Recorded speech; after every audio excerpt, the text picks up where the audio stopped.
Hi everyone, it's Lou Harvey Zara here, and we're coming up to the Easter weekend and we're all at home. So I wanted to give you some quick games to play at home where you don't need anything, just your family members and all ages. And so they'll remember this Easter period even though they can't go out and visit anyone, as a really fun time. So here we go. My first game obviously is hide and seek, but everybody knows how to play that. But remember to play it because it's fun. My second game is called Changes. So this needs nothing. So one family member turns around 3 times and we all look at them, and we look at their hair and their necklace and their bracelets, rings, their outfit, shoes, socks, everything. We look at them. They go into another room and they change something about themselves. So I might move my bracelet over to this hand. I could move my necklace around a bit. Some people do their hair.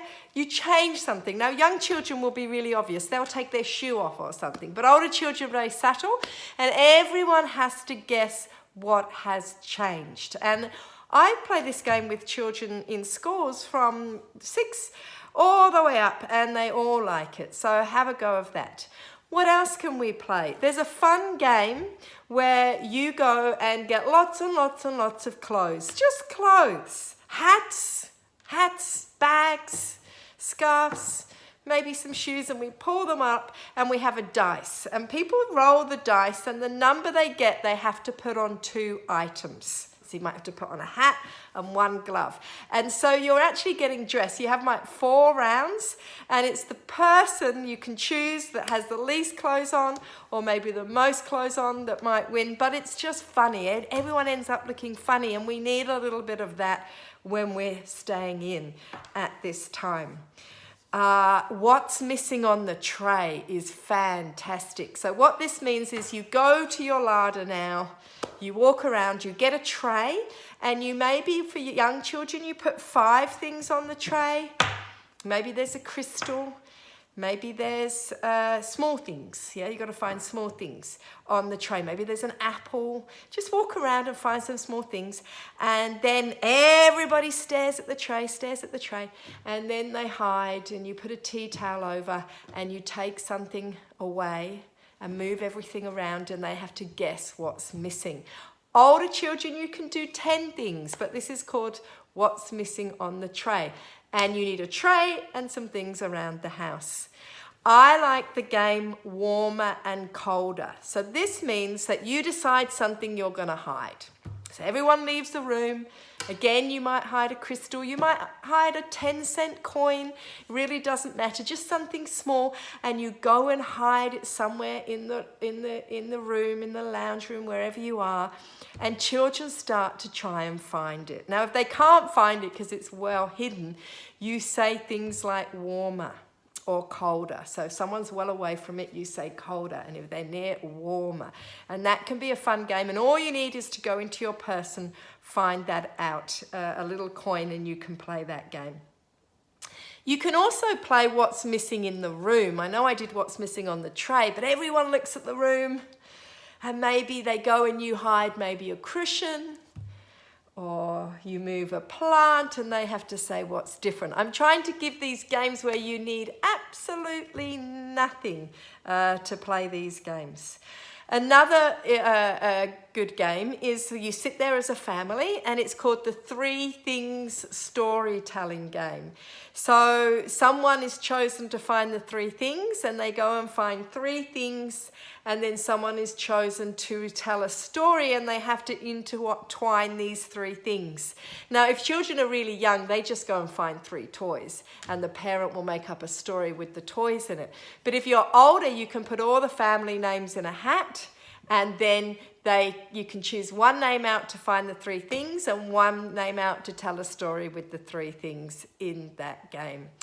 I'll give you 1 more. We can do scavenger hunts, and this will take quite a while if you've got older children, and younger children, you can help them. So what you do is you write on a piece of paper, find something that's round, find something that's blue, find something that starts with S, find something that has words in it, find something that's shiny. And you can think of 10 things like that. If they're older and they read, You give them a plastic bag or a paper bag and they have to come find them all, make one or two tricky, and then come back and you tick it off. If they're younger, you can just go around and do those things together. So I have told you about hide and seek, we know. Changes, where you change something about your appearance and come back and people guess what's changed. They can put their hand up and you can choose them to guess or they can call out. I've talked about what's missing on the tray. So go and get a tray, find 5 objects, maybe even harder the older the children they are, and they hide their eyes and you take one and you move it around and they guess. What's missing in the room? They have to look at the room really, really, really carefully. And then you're going to change something or take something.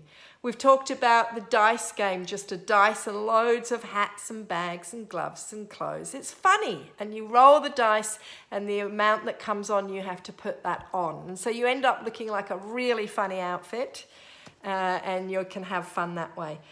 We did talk about a scavenger hunt and making a list up. That will keep older children entertained for a while. Do also play charades. I'll end with that. You can play normal charades, but you can play charades with animals. So it might be animal charades.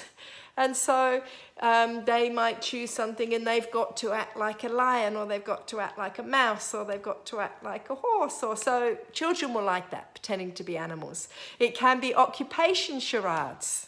And you've got to guess what the occupation is, whether it's a post person or a chef. But we can play that too. So I'm hoping in that list, if you rewind this and write them down, all right, afterwards, you can have a happy and family connected, although sometimes winning and losing goes a little pear-shaped. So make sure before you start, you say enjoying it is being a winner. And you can play some free games, which will go in their memory bank. At this time, although we stayed at home, we as a family had some fun. Many blessings. Happy Easter.